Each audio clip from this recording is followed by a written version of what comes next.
Hello, this is The Raven by Edgar Allan Poe. Once upon a midnight dreary, while I pondered, weak and weary, over many a quaint and curious volume of forgotten lore, while I nodded, nearly napping, suddenly there came a tapping, as of some one gently rapping at my chamber door. "'Tis some visitor," I muttered, tapping at my chamber door. Only this, and nothing more. Distinctly I remember it was in the bleak December, and each separate dying ember wrought its ghost upon the floor. Eagerly I wished the morrow, vainly I had sought to borrow from my books surcease of sorrow, sorrow for the lost Lenore, for the rare and radiant maiden whom the angels named Lenore, nameless here forevermore. And the silken sad uncertain rustling of each purple curtain thrilled me, filled me with fantastic terrors never felt before, so that now, to still the beating of my heart, I stood repeating, "'Tis some visitor entreating entrance at my chamber door. Some late visitor entreating entrance at my chamber door. That is it, and nothing more."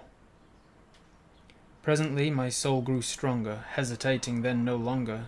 "Sir," said I, "or madam, truly your forgiveness I implore, but the fact is I was napping, and you gently came you rapping, and so faintly came you tapping at my chamber door, that I scarce was sure I heard you. Here I opened the wide door. Darkness there, and nothing more." Deep into that darkness peering, long I stood there wondering, fearing, doubting, dreaming dreams no mortal had ever dared to dream before. But the silence was unbroken, and the stillness gave no token, and the only word there spoken was the whispered word, "Lenore." This I whispered, and an echo murmured back the word, "Lenore." Merely this, and nothing more. Back into the chamber turning, all my soul within me burning, soon again I heard a tapping, something louder than before. "Surely," said I, "surely that is something at my window lattice. Let me see then what thereat is, and this mystery explore. Let my heart be still a moment, and this mystery explore. 'Tis the wind, and nothing more." Open here I flung the shutter, when, with many a flirt and flutter, in there stepped a stately raven of the saintly days of yore. Not the least obeisance made he, not a minute stopped or stayed he, but with mien of lord or lady perched above my chamber door. Perched with bust of Pallas just above my chamber door. Perched and sat, and nothing more. Then this ebony bird beguiling my sad fancy into smiling, by the grave and stern decorum of the countenance it wore. "Though thy crest be shorn and shaven, thou," I said, "thou art no craven, ghastly grim and ancient raven, wandering from the nightly shore. Tell me what thy lordly name is on the night's Plutonian shore." Quoth the raven, "Nevermore." Much I marvelled this ungainly fowl to hear discourse so plainly, though its answering little meaning, little relevancy bore. For we cannot help agreeing that no living human being ever yet was blessed with seeing bird above his chamber door, beast or bird upon the sculptured bust above his chamber door, with a name such as Nevermore. But the raven, sitting lonely on that placid bust, spoke only that one word, as if his soul in that one word he did outpour. Nothing farther than he uttered, not a feather than he fluttered, till I scarcely more than muttered, "Other friends have flown before. On the morrow he will leave me, as my hopes have flown before." Then the bird said, "Nevermore." Startled at the stillness broken by reply so aptly spoken, "Doubtless," said I, "what it utters is its only stock and store, caught from some unhappy master, whom unmerciful disaster followed fast and followed faster, till his songs one burden bore, till the dirges of his hope that melancholy burden bore, of never, nevermore." But the raven, still beguiling all my sad soul into smiling, straight I wheeled a cushioned seat in front of bird and bust and door. Then upon the velvet sinking, I betook myself into linking fancy unto fancy, thinking what this ominous bird of yore, what this grim, ungainly, ghastly, gaunt, and ominous bird of yore meant in croaking "Nevermore." This I sat engaged in guessing, but no syllable expressing, to the fowl whose fiery eyes now burned into my bosom's core. This and more I sat divining, with my head at ease reclining on the cushion's velvet lining that the lamplight gloated o'er, but whose velvet violet lining with the lamplight gloating o'er she shall press, nevermore. Then methought the air grew denser, perfumed from an unseen censer, swung by seraphim whose footfalls tinkled on the tufted floor. "Wretch," I cried, "thy God hath lent thee, by these angels he hath sent thee, respite, respite, and nepenthe from my memories of Lenore. Quaff, oh quaff this kind nepenthe, and forget this lost Lenore." Quoth the raven, "Nevermore." "Prophet," said I, "thing of evil, prophet still if bird or devil, whether tempter sent or whether tempest tossed thee here ashore, desolate yet all undaunted, on this desert lay enchanted, on this home by horror haunted, tell me truly, I implore, is there balm in Gilead? Tell me, I implore." Quoth the raven, "Nevermore." "Prophet," said I, "thing of evil, prophet still if bird or devil, by the heaven that bends above us, by that God we both adore, tell this soul with sorrow laden, if within the distant Aidenn it shall clasp a sainted maiden whom the angels name Lenore, clasp a rare and radiant maiden whom the angels name Lenore." Quoth the raven, "Nevermore." "Be that word our sign of parting, bird or fiend," I shrieked, upstarting. "Get thee back into the tempest and the night's Plutonian shore. Leave no black plume as a token of that lie thy soul hath spoken. Leave my loneliness unbroken. Quit the bust above my door. Take thy beak from out my heart, and take thy form from off my door." Quoth the raven, "Nevermore." And the raven, never flitting, still is sitting, on the pallid bust of Pallas just above my chamber door. And his eyes have all the seeming of a demon's that is dreaming, and the lamplight o'er him streaming throws his shadows on the floor. And my soul from out that shadow that lies floating on the floor shall be lifted nevermore. This is Lenore by Edgar Allan Poe. Broken is the golden bowl, the spirit flown forever.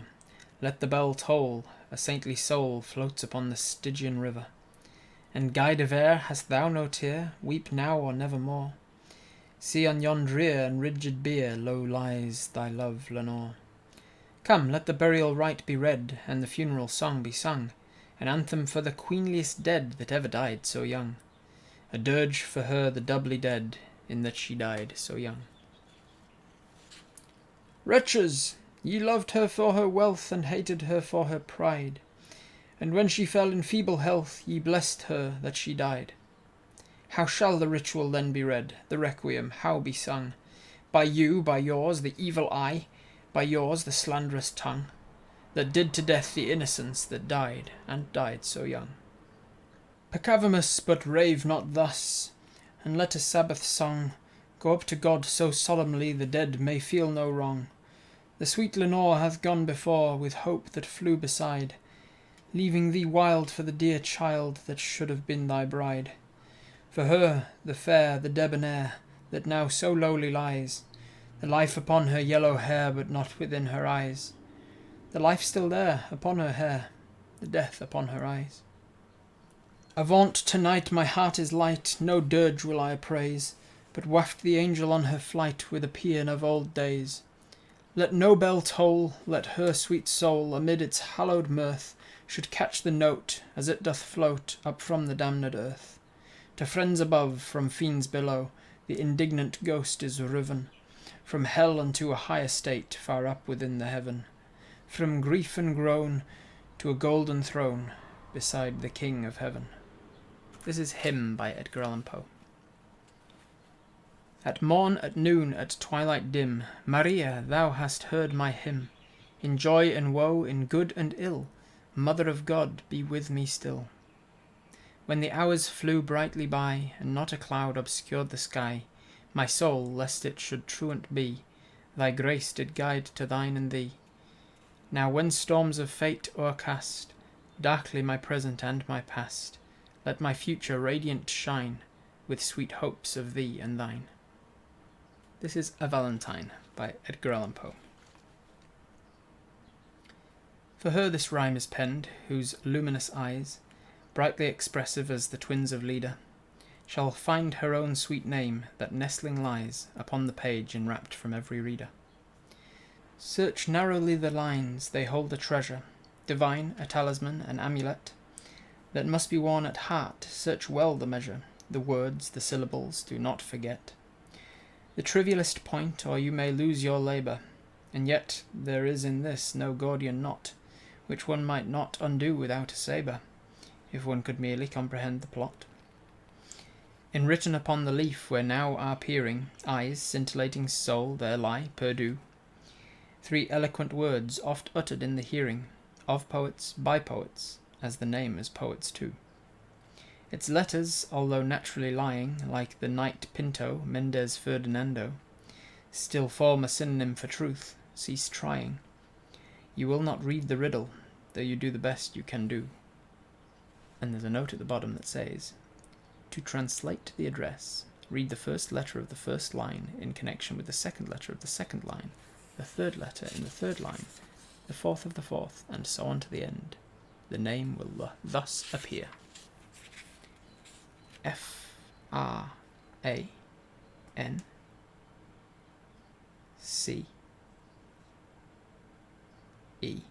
France. 1, 2, 3, 4, 5, 6, 7, S. 5, 6, 7, 8, S. Francis. 1, 2, 3, 4, 5, 6, 7, 8, 9. A. And I'm bored. You can do the rest yourself. This is To Blank Blank by Edgar Allan Poe. Not long ago, the writer of these lines, in the mad pride of intellectuality, maintained the power of words, denied that ever a thought arose within the human brain beyond the utterance of the human tongue. And now, as if in mockery of that boast, 2 words, 2 foreign soft dissyllables, Italian tones, made only to be murmured by angels dreaming in the moonlight, dew that hangs like chains of pearl on Hermon Hill, have stirred from out the abscesses of his heart. Unthought-like thoughts that are the souls of thought, richer, far wilder, far diviner visions than even the seraph harper, Israfel, who has the sweetest voice of all God's creatures, could hope to utter. And I, my spells are broken. The pen falls powerless from my shivering hand.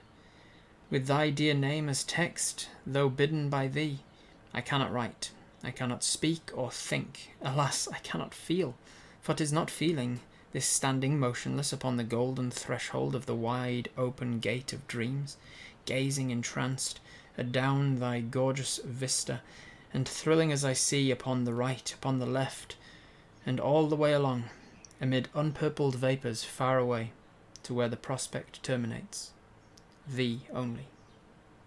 This is A Dream Within a Dream by Edgar Allan Poe. Take this kiss upon the brow, and in parting from you now, thus much let me avow you are not wrong who deem that my days have been a dream. Yet if hope has flown away, in a night or in a day, in a vision or in none, is it therefore the less gone? All that we see or seem is but a dream within a dream. I stand amid the roar of a surf-tormented shore, and I hold within my hand grains of the golden sand. How few, yet how they creep through my fingers to the deep, while I weep, while I weep. O God, can I not grasp them with a tighter clasp? O God, can I not save one from the pitiless wave? Is all that we see or seem but a dream within a dream? This is Dreamland by Edgar Allan Poe. By a route obscure and lonely, haunted by ill angels only, where an eidolon named Night on a black throne reigns upright, I have reached these lands but newly, from an ultimate dim Thule, from a wild weird clime that leath sublime, out of space, out of time. Bottomless vales and boundless floods, and chasms and caves and Titan woods, with forms that no man can discover, for the dews that drip all over, mountains toppling evermore into seas without a shore, seas that restlessly aspire, surging unto skies of fire, lakes that endlessly outspread their lone waters lone and dead, their still waters still and chilly with the snows of lolling lily. By the lakes that thus outspread their lone waters lone and dead, their sad waters sad and chilly with the snows of lolling lily, by the mountains near the river, murmuring lowly, murmuring ever, by the grey woods, by the swamp, where the toad and newt encamp, where the dismal tarns and pools, where dwell the ghouls, by each spot the most unholy, in each nook most melancholy, there the traveller meets aghast sheeted memories of the past, shrouded forms that start and sigh as they pass the wanderer by, white-robed forms of friends long given in agony to the earth and heaven. For the heart whose woes are legion, 'tis a peaceful soothing region, for the spirit that walks in shadow, 'tis an Eldorado. But the traveller travelling through it may not, dare not, openly view it, never its mysteries are exposed to the weak human eye unclosed, so wills its king who hath forbid the uplifting of the fringed lid, and thus the sad soul that here passes beholds it but through darkened glasses. By a route obscure and lonely, haunted by ill angels only, where an eidolon named Night on a black throne reigns upright, I have wandered home but newly from this ultimate dim Thule. This is Eldorado by Edgar Allan Poe. Gaily bedight, a gallant knight, in sunshine and in shadow, had journeyed long, singing a song in search of Eldorado.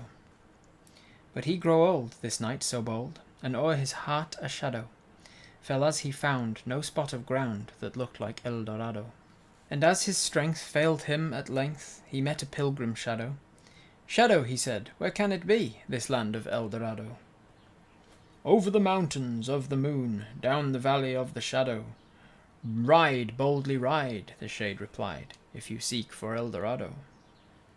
This is to blank, distinct from to blank blank, by Edgar Allan Poe. I heed not that my earthly lot hath little of earth in it, that years of love have been forgot in the hatred of a minute. I mourn not that desolate are happier sweet than I, but that you sorrow for my fate, who am a passer-by. Thank you, Edgar Allan Poe, for your services to humanity. Oh, hey, look at that. It's the end of the video. Don't forget to hit subscribe. See if you can get me to that next arbitrary milestone of 10,000 subscribers. That'd be pretty cool. Thank you.